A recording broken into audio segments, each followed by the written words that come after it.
very happy to be able to welcome Chris Caiger-Watson from Genius People. Chris is a director and founder of Genius People, and he's passionate about people finding fulfillment in their career, or as he puts it, finding their genius. So I'm very much looking forward to hearing what Chris has to say today. I'm sure we'll all learn a lot from him. Please join me in welcoming Chris.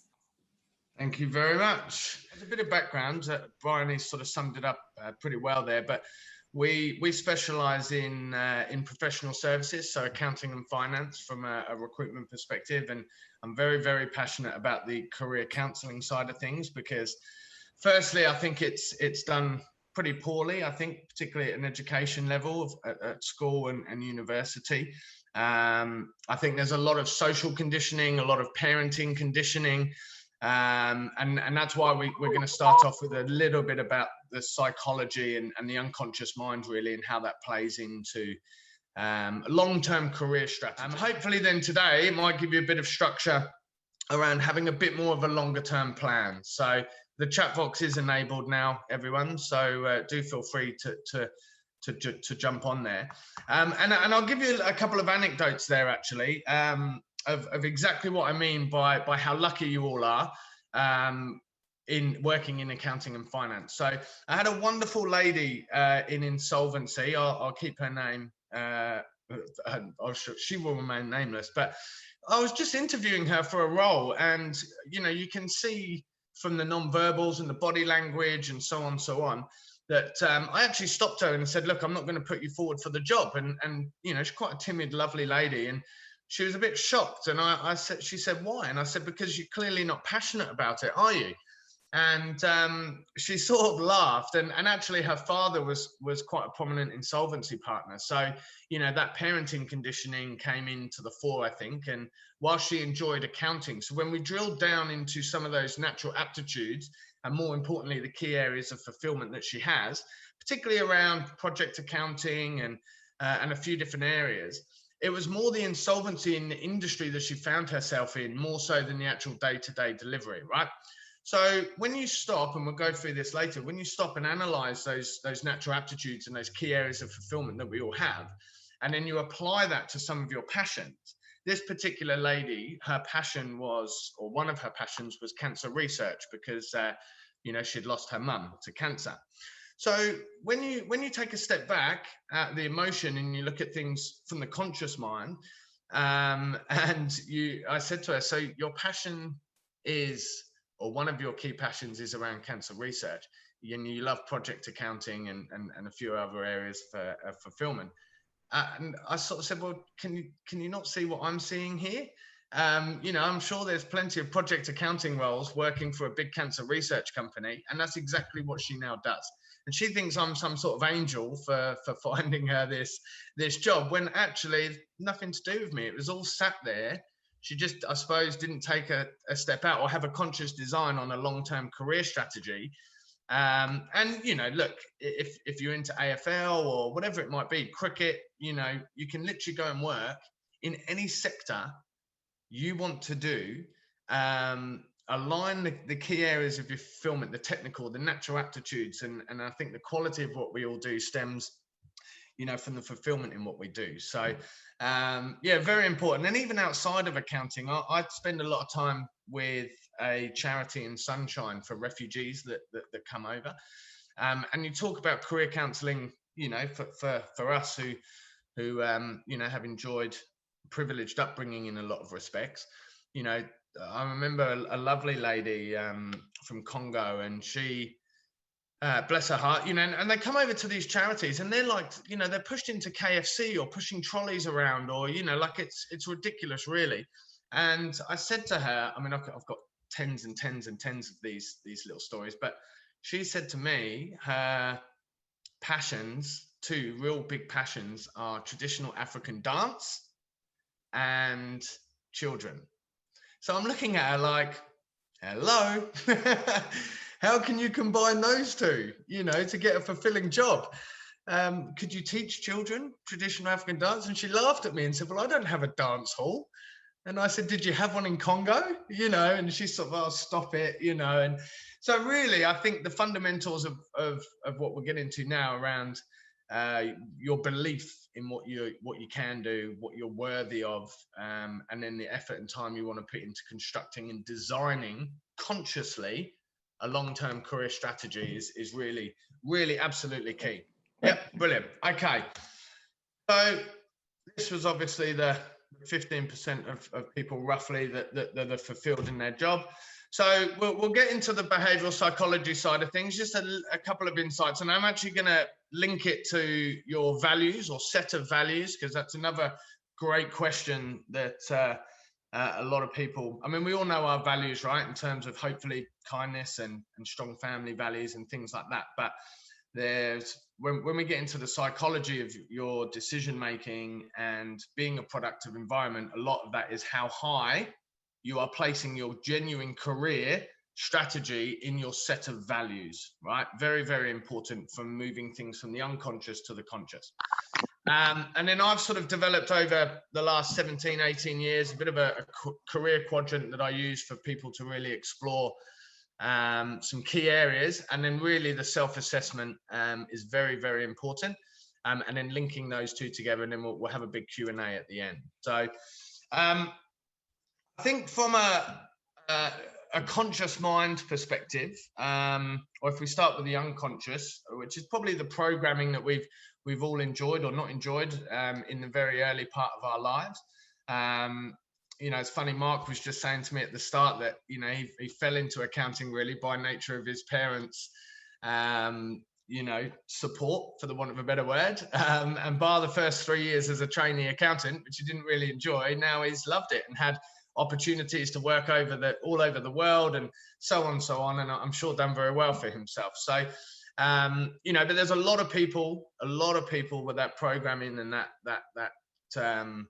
parenting conditioning, social conditioning, and that productive environment, if you will, that hasn't worked for people. So the unconscious mind is really the home of all of our habits. You know, it's the routine, the patterns, the behaviors, and equally the home of our core values and beliefs. So we can really only change that programming, really, which tends to happen in the first 10 years of life, particularly with some very subtle things that create the strategies in our mind that lead us to want to avoid pain, if that makes sense, and a self-worth and all of those things, which I think is fundamental to your decision making and going after and getting a job that you fully deserve and want, and is linked to a longer term career strategy. You can only really change those things, and that is consciously exposing yourself or ourselves to opportunities that allow us all to grow and change.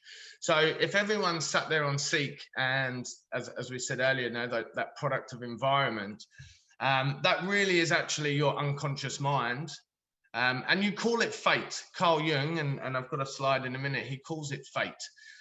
So it's really, and I think we can all agree 2020 has been a pretty tough year for a lot of people, and a bit of a struggle and everything else, but it's also given us an opportunity to reflect and hopefully, you know, to look at these sort of important things and spend time with our families and children and everything else in between. So, you know, I'd really implore you at the end of all of this to really give some time over the Christmas period and consciously design that strategy and go after it. Because if you are in a job that you don't really enjoy, you're not fulfilled, spending a good 6 to 12 months, really, well, 3 months designing and really researching and looking at things, it will give your job purpose now, you know, which again will link into a bit more fulfillment, while hopefully you're working towards finding, you know, something that really is you're passionate and fulfilled in. Now, you know, when you move from the unconscious mind and those programmings and all the habits and routine and patterns and things, and you move to the conscious mind, you know, that is literally the logic hub, if you will. It's all the critical thinking. Now, a fascinating thing, I think, when studying this a little bit, is all of the logic and critical thinking is usually in reference to the philosophies of the unconscious mind and your programming. Does that make sense? So, and as I've said, a lot of that happens very early in our lives. So really, I think the quality of resourcefulness of our conscious thinking is defined by the philosophies of the unconscious mind. So we can either choose to live by default design, which a lot of people here are by nature of the chat box there in terms of your last career move, or you can choose to consciously design, you know, your lives and career, because you can apply this in every asset factor, really. You know, I think exercise and smoking and whatever it might be, everyone sort of jumps on the bandwagon and then the unconscious takes over, right? So I think it's very, very important that you go into this, you know, really, really focused on a longer term design and strategy, and not using that programming unconscious mind in making decisions of being that productive environment. And that is no one else's fault. No one else's fault but our own. Do you know what I mean? So Carl Jung, you know, until you make the unconscious conscious, it will direct your life and you will call it fate, right? So it's exactly where we're, you know, all of us, we've all done it, we're all doing it. So I think, how do we change that, right? One of the key areas, and I'm just going to stop sharing this for 1 second and come back to you all, because I think, as I said to you before, your core values as human beings drive a lot of behavior, right? So who here genuinely, again, whether you just want to show a raise of hands or use the chat box, who here feels that their career, their long-term career strategy, their day-to-day job is a really high, or probably in their top 3 set of values? Or even better, where do you think you put it? Because we've all got family, you know, we've all got this, that, and the other. But who here genuinely has, you know, a real focus based on their values of having a fulfilling career? Candice, hand raised. I like that. I would say not many, right? You know, I think a really good exercise in determining how high your career, and actually we're going to be running a big 4-week online career strategy and fulfillment seminar, if you will, once a week for 4 weeks. Starting, I think, on the 15th, 16th of January, where we go through all of this in a lot more detail. But when you're assessing where your values are as a human being, you know, and when I went through this, I thought that my family and my children, I have 2 wonderful boys, you know, and I'm sure we're all the same. You think that you're putting, and as a business owner, it was family, business, and so on and so on. But actually, when you break it down in terms of, you know, what's in your primary space, your time spent, your energy spent, where you're spending your money, where you are reliable, disciplined, focused, your inward thoughts, your dreams and realizations, and you take those 5 or 6 key values and you list them out in order, you know, a lot of that time spent and energy spent was probably more social, you know, it's more your hobbies and things than it actually was, you know, with the family. And then you get that conflict in yourself, which then kicks in the unconscious mind. So it's really important when you're doing this that you set your career and your job and your career strategy as one of your highest values, and you're going to apply yourself to that with the highest passion and internal energy, if you will, as opposed to them being a productive environment. So very, very important whenever you're doing any of this stuff, psychology-wise, to link it to a higher set of values.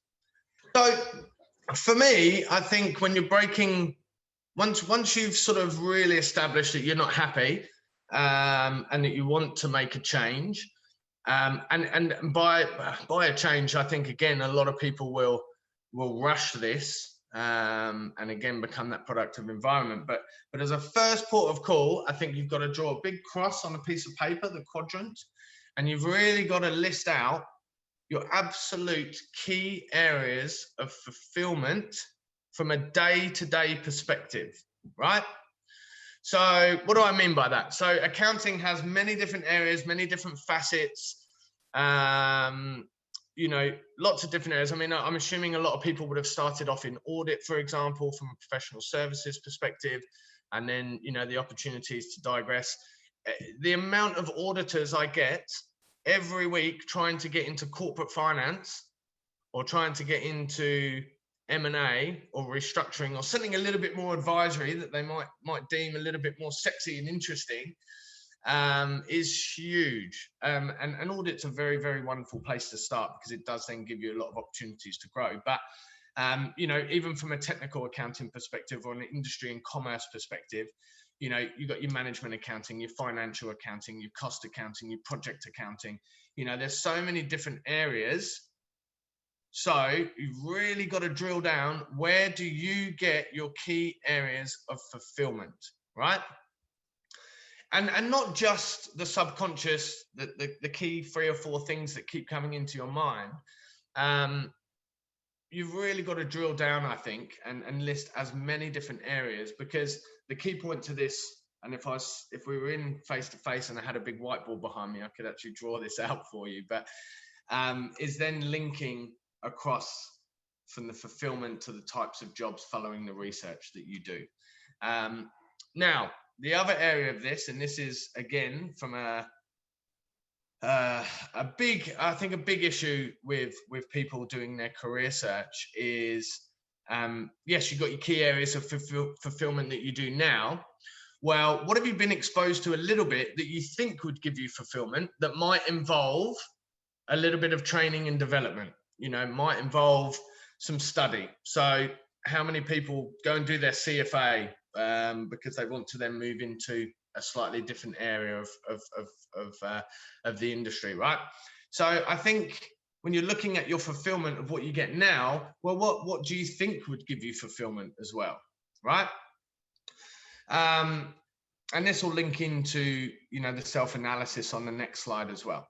Now, alluding as I did at the start around passions, I can't tell you how lucky you are to be qualified and do what you do, because you can literally do and align those areas of fulfillment in a sector, in an industry, in a job that's very aligned to a passion, a natural, you know, a natural joy or interest or whatever it might be. There's not a lot of sectors and things that has the volume. And as Mark said at the start of all this to me, you can go all over the world and do it. You know, we're here in Australia, and what have we got? The South African, the English, you know, all the different areas that you've gained your qualifications. So I think by that, you're really breaking down, as I said to you with that lovely lady with cancer research, she hadn't even thought about aligning her key areas of fulfillment into a sector or environment, whether that's a not-for-profit. I've got a wonderful gentleman at the moment in valuations who has been traditional valuations in professional services for a long time now. And his passions are renewable energy. So we're really designing, or he's designing, we're supporting him in designing, you know, his approach, his networking approach and his research around this renewable energy space, which is of course a big growth area.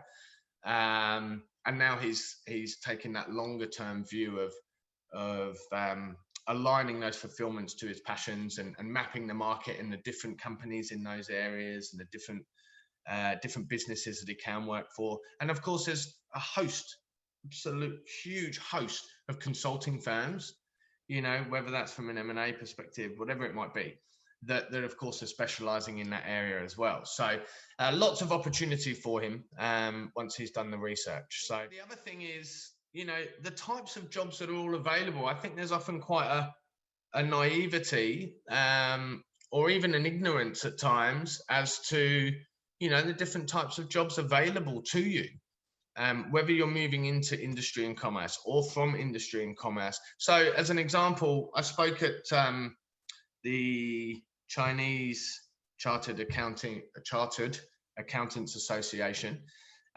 Wonderful lady there, Jane, and you know, I think she come from an audit background. She was now working in industry and commerce as a finance manager.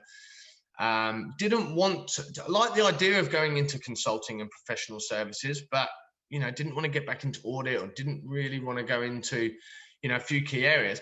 And I don't think she had been quite conscious of the CFO advisory space, right? Which we did explore, where, you know, you can still have that variety, 3-month project as a finance manager, you know, working as part of a big a big CFO advisory group. Now, 90% of those people from manager onwards that go and get these jobs in top 4, they inevitably get asked to come internal and actually, you know, go and work for that business. I could give you hundreds of examples of that. So it's just highlighting an opportunity for someone that didn't really have an understanding that she could still get that variety and that pace of working at a PwC and a KPMG without what she thought was the mundane areas of compliance, you know, specializing in CFO advisory. So I think that comes down to getting the right recruiter. It comes down to, you know, the own effort and time you're actually going to put into doing the research, guys. What are the different types of jobs available to you? And even stretching yourself a little bit when you're designing it. I always think you should have a 5-year career strategy, full stop, right? Whether that's a promotion cycle, whether that's digressing and moving into a different area, a different business, different sector. I think you should always have a 5-year goal and aim, and then reverse engineer that, right? That gives you a natural energy and a purpose, and gives you a bit more fulfillment naturally because you're working towards a goal. You know, really exploring the different types of jobs available in those sectors and areas that align to your passions is the first start with that. And this is where the research comes in, guys, because no one, I really don't think a very large number of people give the time and effort into the research of those types of businesses that are doing that type of work or aligned to those passions. And then I think, you know, it's the networking side of it to actually ascertain and understand whether that is attainable, number one, whether it's worth your time and energy, and what's available and what's out there. So, you know, I always think you should always have a list of 10 to 20 businesses or try and research at least 10 to 20 businesses that is aligned to that key area of passions and interests. And if you don't have a passion and interest that you know, really, you don't necessarily see yourself as a sector focus, for example, well, then pick a business that inspires and motivates you, whether that's what they're doing from a charity perspective or, you know, whatever it might be. There are a lot of fantastic businesses that look after their staff, flexibility policies, you know, which is obviously going to be very huge coming out of COVID times. This is where you start your research. List of 10 to 20 businesses, right? What types of accounting jobs are available on their website? What types of jobs are they going to have? What different business units do they have? Who can I actually speak to? You know, is HR genuinely going to give you the time of day to explore and run through all of that? Probably not. But if you sit through your networks, through these wonderful networks that you have through these sort of groups, you know, really mapping out who do you know that's either working there or has worked there that can give you some insights into that business, maybe some introductions into that business.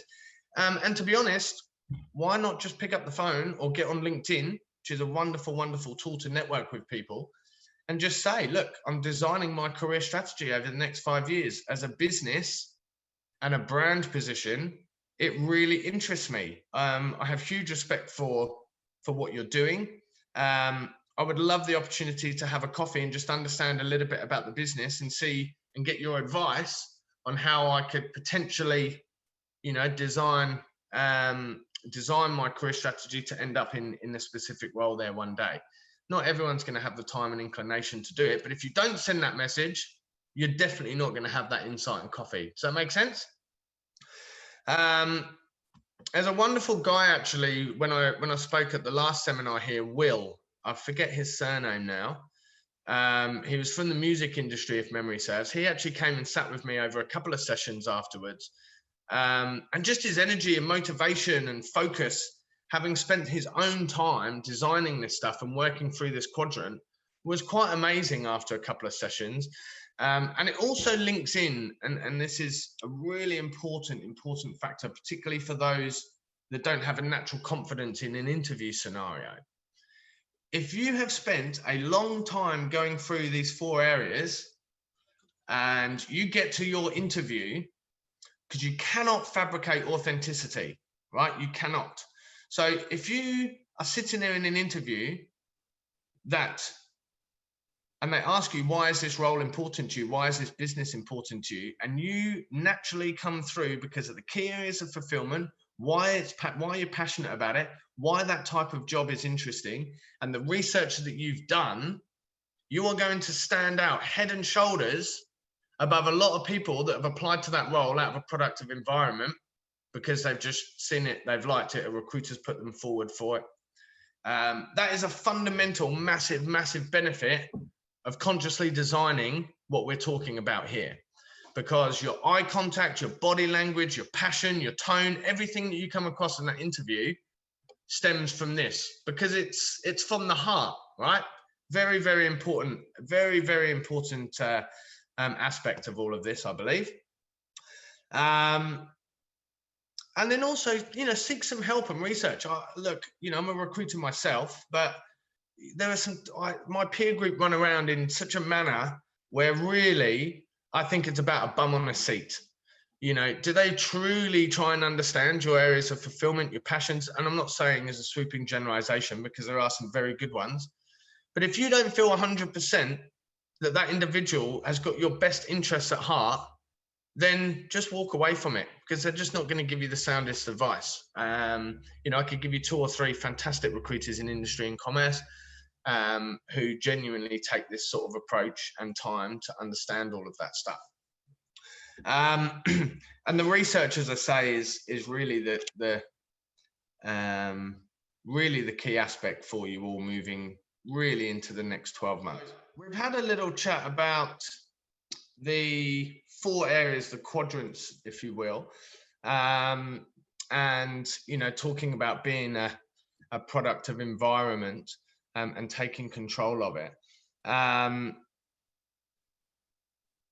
think fundamentally researching the market and researching the opportunities and the businesses and the sectors and everything that's available to you is hugely important. And again, this comes down to the conscious design, because I think self-reflection can be a bit difficult for a lot of people. It really got to come down to the heart, I think, and what you know about you. Your natural aptitudes is it sounds self-explanatory, right? But really, as I said earlier, the quality of what we all do stems from the fulfillment in what we do. So what are the key areas of your day-to-day job that you really, really enjoy and that are aligned to your natural aptitudes? And then even beyond that, I think on a more philosophical level, or really getting into the conscious design, how much do you want to challenge yourself to develop some of those natural aptitudes? Because I remember, probably 7-8 years ago, speaking at a seminar, and I was petrified, like literally petrified.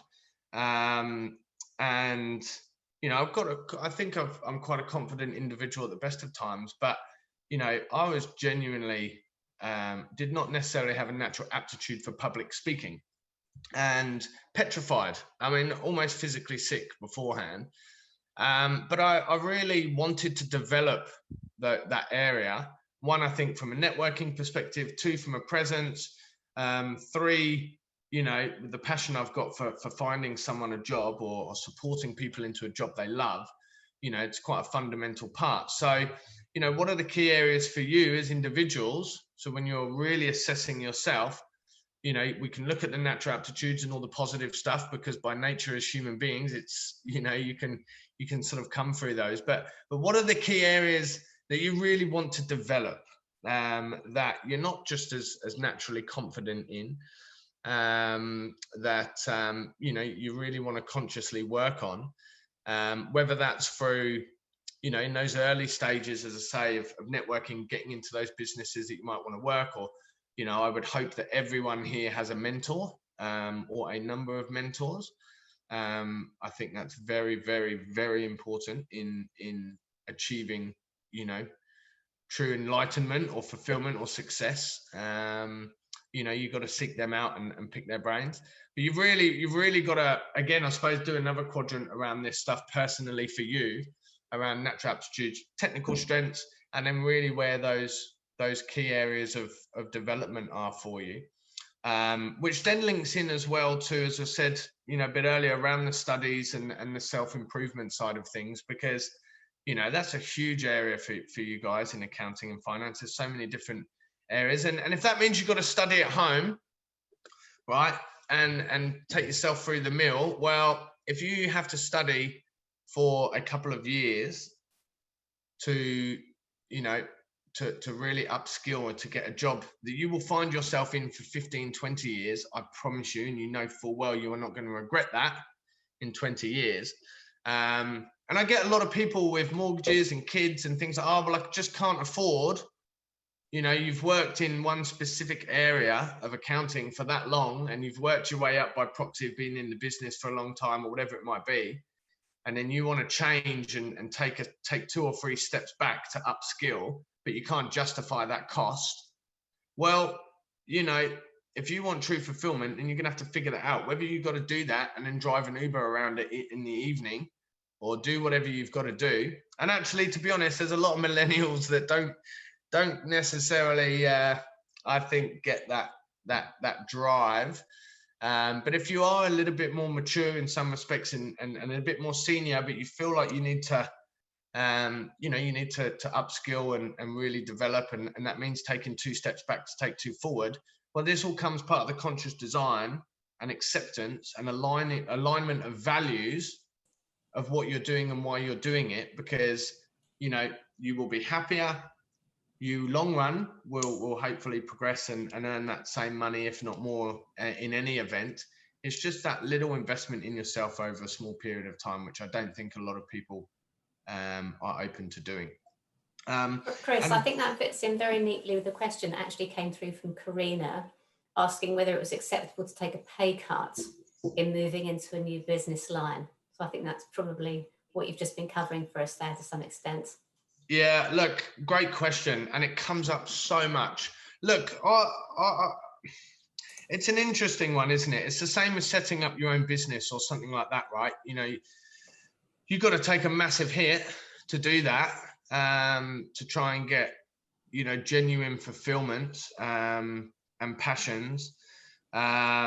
If you're moving into a new service line, a new business line, a different area, but it's a progressive environment, and you're going to be back where you are in a couple of years, particularly if you stagnated in a job because of this lack of fulfillment.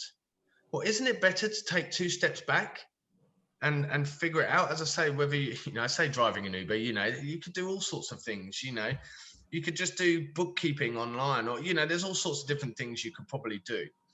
Again, it comes down to what highest value you're putting in your career, because if it's a short, small drop for a number of years, but because you're so much more fulfilled in that new business unit or new line, that you're more engaged in your job, so therefore the quality of what you're doing is better, you're just going to progress. You're just going to overtake yourself and be more happier in a job. So, and sometimes I think if you break down $10,000, $20,000 after tax, it's not a huge amount of money, really. I think when you start talking $50,000, $60,000, that's a bit different dependent on lifestyle and things and your home situation. I had a lovely lady take a 40K hit on her basic salary in a role that we placed a number of months ago. Purely based, that's a lot of money, right? But that was a lifestyle decision for her children and her partner. And so on. So when you step out the ego and you're consciously designing, the role, the people, the alignment of values with the leaders, the brand position, the day-to-day areas of fulfillment, etc., this particular lady was happy to do that, knowing that in the long run, with the support and training that's available to her in a specific area of her development that she was not getting now, she will overtake where she was stagnating, but it might take a few years to get there. Does that answer your question? I mean, to be honest, guys, talking from my own perspective of setting up a business 3 years ago in November, I just had a 6-month-old child, and or my wife did, and you know, it was a big decision, you know, and I'm only just getting to a level now where I've probably got mild parity on what we were earning as a family before. But it was a massive hit, caused a huge amount of stress and anxiety, you know, throwing in a baby. But I moved to Geelong so I could still have the nice house, but at a far cheaper rate, because, you know, these are the sacrifices you've got to make to try and give yourself some fulfillment. So I'm probably a good year or two away from really, you know, really seeing the benefits. But the flexibility that I've enjoyed, the time I spent with my family, you know, not being pressured to, you know, from a fee generation perspective, which I think a lot of recruiters do, because it's all about the numbers as opposed to the people.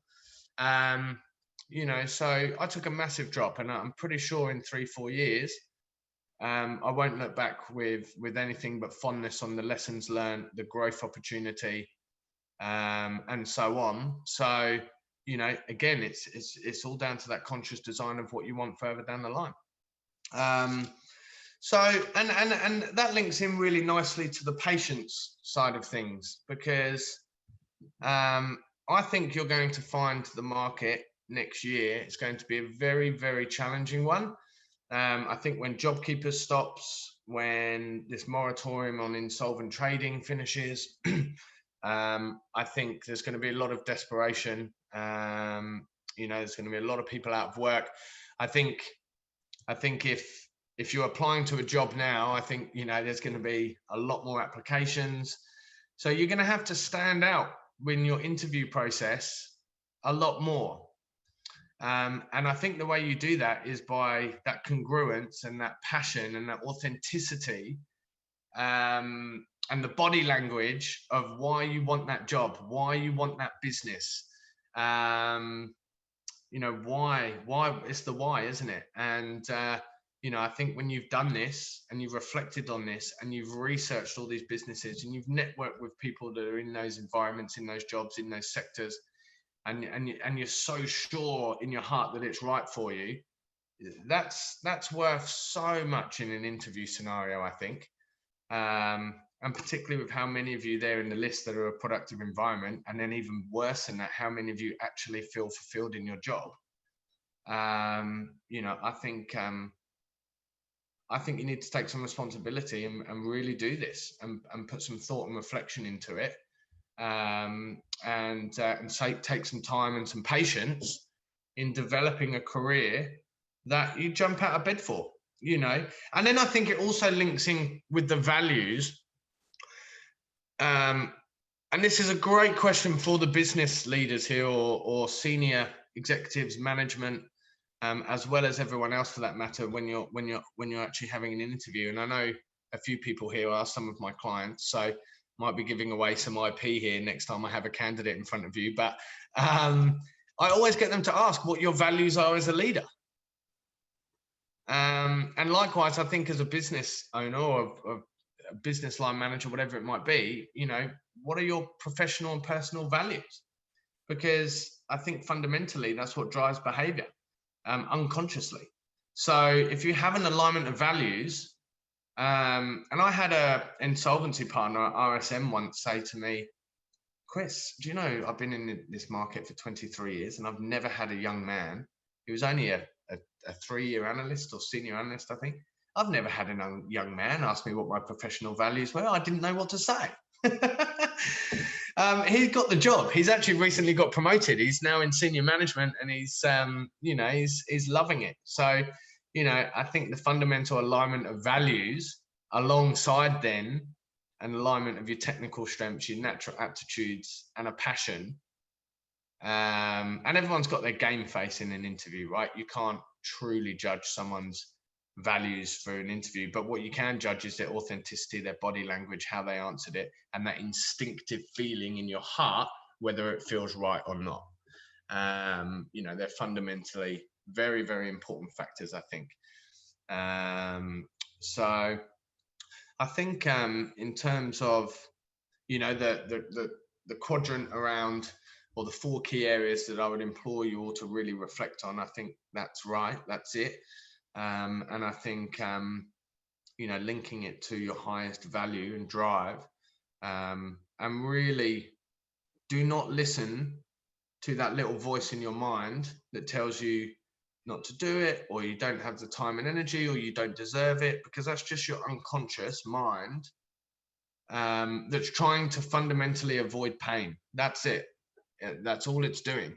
If you sit there and you really overpower that consciously, I really hope that you're all sat in a job in the next 3 years that you're so passionate about and you enjoy, and it's in a progressive environment with leaders that you love working for, because I can't tell you how happy the rest of your life will be as a result of it.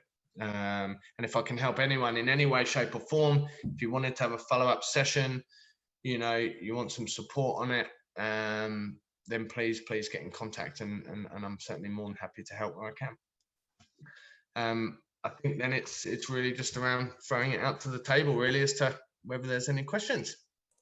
We got a good comment from Jessica Ann saying that she had taken a massive hit on starting her own business, and she's written hard work and long hours, but happy and content. So I think that speaks to what you've been saying. Yeah, love that, Jessica. Love that.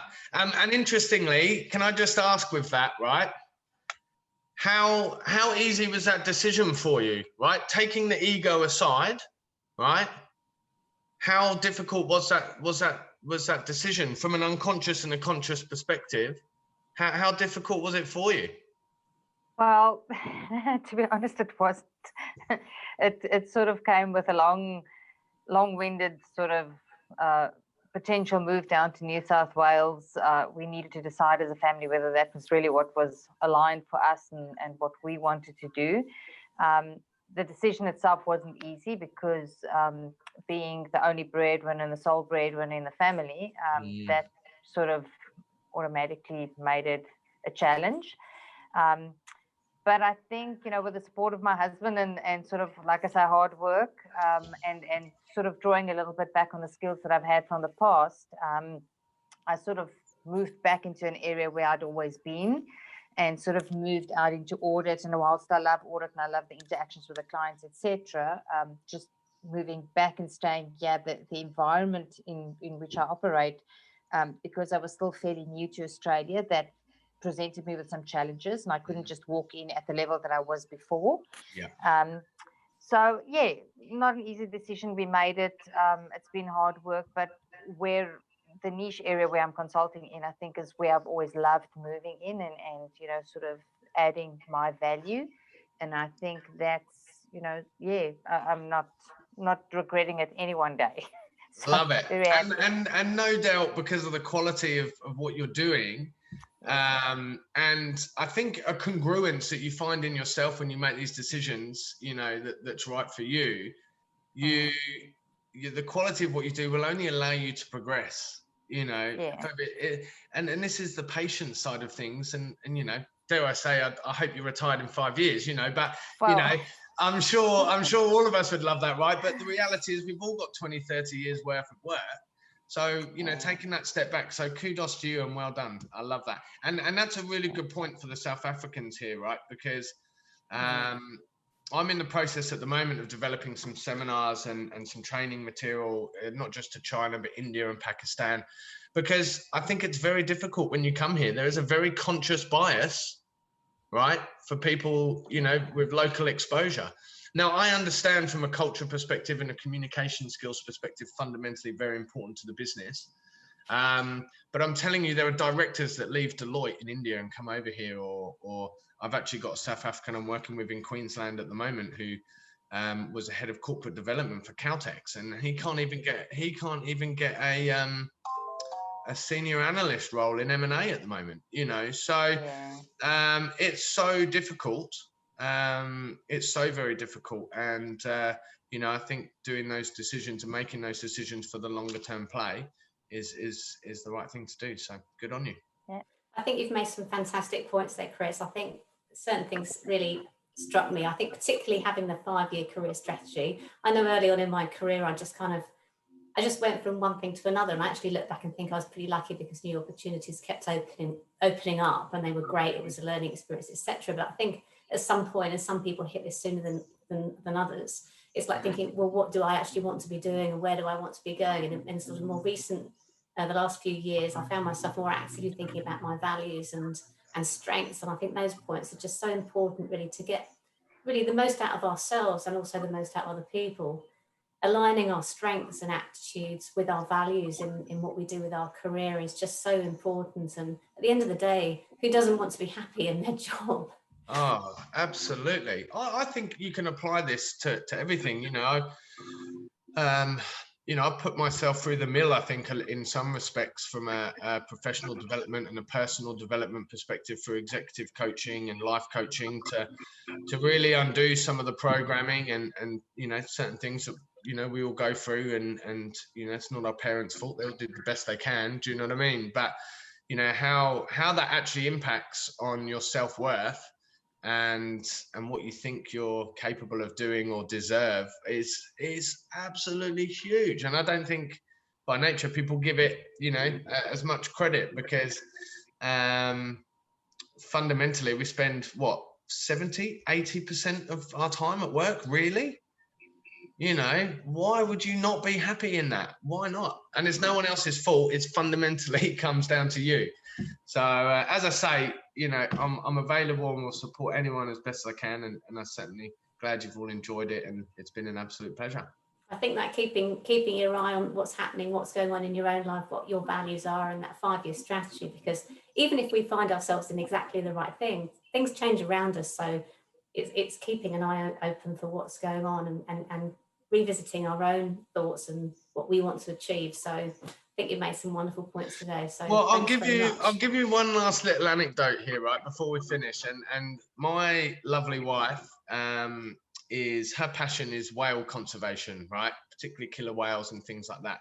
Now, she grew up in Malakuta, where you'll probably all know from the bushfires last year, and it's surrounded by nature, and you get the whale migration. It's beautiful. When she was finished school, her mum said to her, "You need to be a teacher." And she said, "Why?" She goes, "Because my next door neighbours were teachers, and I was always jealous of the 2-3 months that they had off with their kids over Christmas." So that is why my wife is still paying off, or dare I say, we are still paying off her HECS debt, because her mum thought it'd be nice for her to have 2-3 months off with the kids, because she never got it. She has not taught one kid one lesson post-university because she hated it. So, I think for all the parents out here as well, you've got to be very, very conscious when the kids are going through their career counselling about true passions and fulfillments. And it's difficult actually at a young age, because you don't really know. But I'm telling you, my wife would be a very different person if she'd gone and studied marine conservation at university. And I've told her she should still go and do it now. But she fundamentally, 2 young kids, and I will get her to do it when little Archie's a bit more grown up. But, it's just, you see it all around us, in our family, our friends, and ourselves. So you've really got to consciously reflect and look at those things. Very, very important, guys.